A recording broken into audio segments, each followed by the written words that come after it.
Buenas, ¿cómo andan? En el video de hoy les traigo el estoicismo. Sí, yo sé que a la mayoría de las personas les gusta el estoicismo y esto se debe principalmente a las lecciones que los estoicos de la antigua Grecia y también de Roma nos han legado en sus escritos, en sus manuales, en sus textos.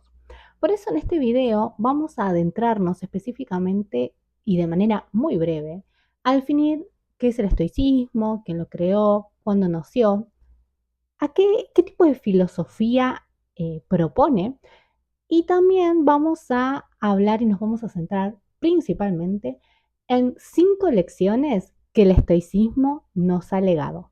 Antes de continuar con el video, me gustaría que den like, que comenten y que se suscriban para recibir y estar atentos de más contenido filosófico.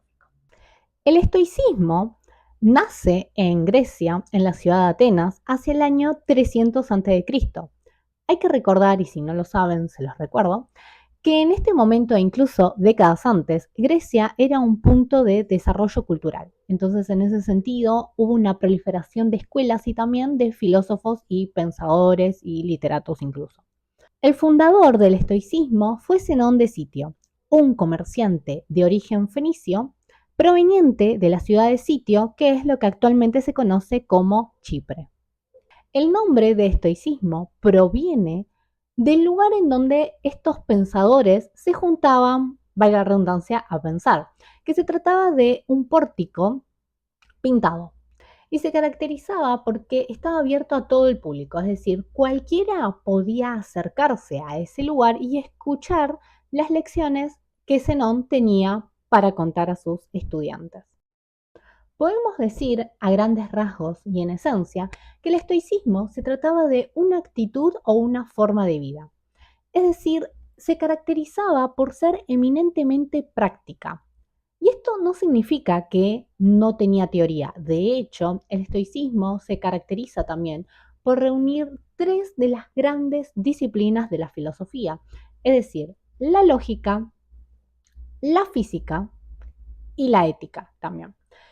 Pero a pesar de que tenía teoría y que se sustentaba principalmente en la teoría, no quedaba solamente en pura especulación filosófica, sino que también se caracterizaba por poner en práctica aquello que estaba presente en la teoría. El estoicismo estaba más preocupado por el hacer práctico entonces que por el discurso filosófico.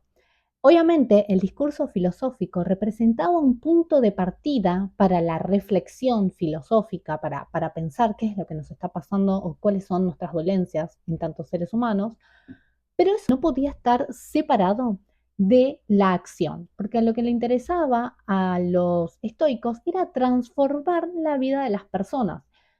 ¿Y cómo se hace eso? Poner luz sobre nuestros pensamientos y ver qué es lo que estamos pensando para poder cambiar el modo en que pensamos, poder cambiar el modo en que nosotros actuamos. Ahora vamos a presentar 5 lecciones estoicas que podés aplicar en tu vida cotidiana. La primera de ellas va a ser tener en cuenta que hay cosas que están bajo nuestro control y hay cosas que no están bajo nuestro control. ¿Qué son? ¿Cuáles son aquellas cosas que están bajo nuestro control?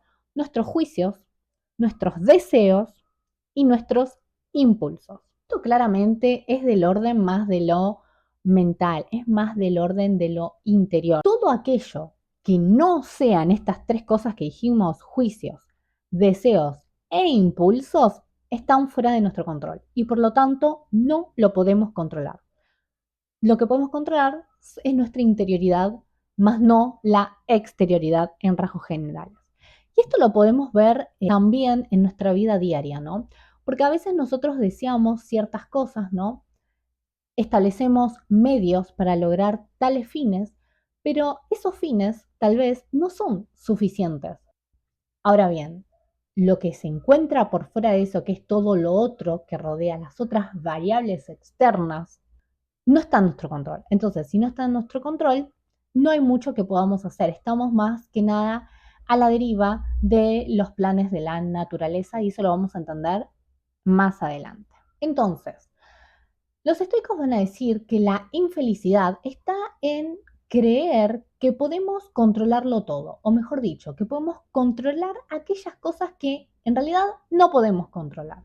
Entonces nos frustramos, nos enojamos, la pasamos mal porque creemos que podemos controlarlo todo, pero en realidad solo podemos controlar nuestros juicios, nuestros deseos y nuestros impulsos. El resto es incontrolable. La energía, entonces, tiene que estar dirigida a controlar lo que sí podemos controlar. Y no podemos poner todo nuestro poder o todas nuestras ganas e intenciones en cosas exteriores que no podemos controlar. Y otra cosa muy importante es que hay que pensar antes de actuar. Otro principio estoico muy importante es entender, o mejor dicho, cómo los estoicos conciben a la naturaleza como una concatenación de causas y efectos. Es decir, la naturaleza está ordenada, valga la redundancia, con un orden y equilibrio perfecto. Nada de lo que sucede y acontece en la naturaleza es azaroso, es parte de un orden perfecto, podríamos decir. ¿Y esto qué tiene que ver con los seres humanos? Precisamente que a pesar de que nosotros tenemos nuestros objetivos de vida, intentamos mejorar, hay algo que se nos escapa y es el orden de la naturaleza, lo que comúnmente nosotros llamamos el destino. El destino, para los estoicos, es simplemente esta cadena de causas y efectos. Y esto es algo que no podemos controlar. Y esto también se relaciona con uno de los conceptos que comúnmente se atribuye al estoicismo, que es el de amor fati, que es amar al destino. Y esto puede ser un poco cruel, ¿no? Porque en un mundo en donde está plagado de desgracias y no de tantas gracias, es muy difícil a las personas decirle, bueno, esto que te está pasando es parte de la naturaleza, es el plan de la naturaleza. Es duro, pero si lo pensamos mejor, nos prepara de una manera más eficiente para afrontar aquellas situaciones que se nos presentan de manera inesperada, que no encontramos razón de ser, pero es que que es parte del plan de la naturaleza, y nos encontramos más preparados para afrontarlos de la mejor manera posible. Un tercer principio estoico que para mí es uno de los más importantes y que yo en mi vida diaria lo utilizo mucho, demasiado, diría yo, es la reflexión constante. ¿Qué quiere decir? Que debemos poder en algún momento del día, sea cuando nos levantemos, sea cuando estamos comiendo, sea cuando nos vamos a dormir por las noches, debemos poder ser capaces de reflexionar sobre nuestros pensamientos y sobre las acciones que realizamos durante el día. ¿Por qué? Porque es muy difícil enderezar las acciones, ¿no? Porque los pensamientos fácilmente se contaminan, entre comillas, por juicios erróneos, es decir, tenemos juicios equivocados, pensamientos, opiniones equivocadas sobre lo que nos acontece y sobre lo que nos rodea. Entonces, con una reflexión atenta sobre nuestras acciones y nuestros pensamientos diarios, vamos a poder ser capaces de modificar, si es necesario, cuando nos equivocamos, a poder corregirlo después, al otro día o cuando sea. Pero es muy fácil que nuestras opiniones se tergiversen, o sea que nosotros mismos tergiversemos las opiniones sin siquiera notarlo. Entonces la reflexión es como traer a luz todo aquello que hicimos, todo aquello que pensamos, o no todo, sino lo más importante del día, para poder pensar si lo hicimos de manera bien, si lo hicimos de manera incorrecta y poder modificarlo en un futuro. Un cuarto principio estoico es el relativo a las emociones, principalmente las emociones negativas, como son la ira, los celos, la avaricia, el miedo, el apego excesivo. Y acá hay como un error muy frecuente, que es el de considerar al estoicismo como una apatía. Tipo, no sienten nada, todo le es indistinto, todo le es indiferente, y no es verdad. Lo que ponen ellos el foco es en las emociones negativas, principalmente la ira. ¿Por qué? Porque son el motor para impulsarnos a actuar de una manera indebida. ¿Por qué? Porque cuando sentimos ira, si no está trabajado bien la reflexión, si no podemos identificar bien la emoción y aquello que causa la emoción, esto es muy terapia conductivo-conductual, es muy fácil actuar en consecuencia. Es decir, si me enojo, bueno, actúo en consecuencia ante aquello que provocó mi ira. Y eso no es una actitud estoica o muy estoica que digamos. Entonces, por eso hay que controlar las emociones negativas, no las positivas. Las positivas es lindo sentir amor, es lindo sentir alegría y eso no está mal. Lo que hay que poner el énfasis y el foco son en las emociones negativas. Es importante no reaccionar de manera impulsiva ante lo que nos sucede. En este sentido, lo más importante tal vez a destacar es que hay que pensar antes de actuar. Lo mismo que dije al principio, en el primer principio estoico, es pensar antes de actuar. El quinto y último principio estoico que vengo a traerles en este video es lidiar con la adversidad.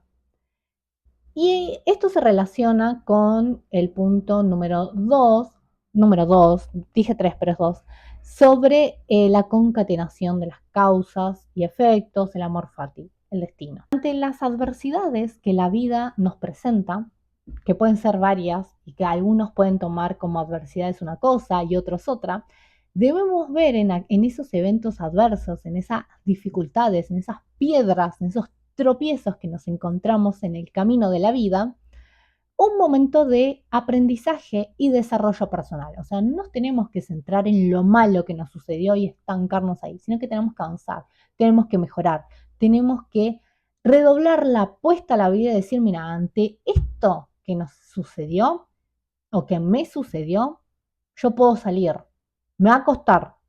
Nadie niega que las situaciones adversas y difíciles cuestan, pero es un momento de aprendizaje y de desarrollo personal que no podemos desaprovechar. Las adversidades de la vida, en este sentido, para los estoicos, nos permiten desplegar nuestras virtudes y mejorar como personas.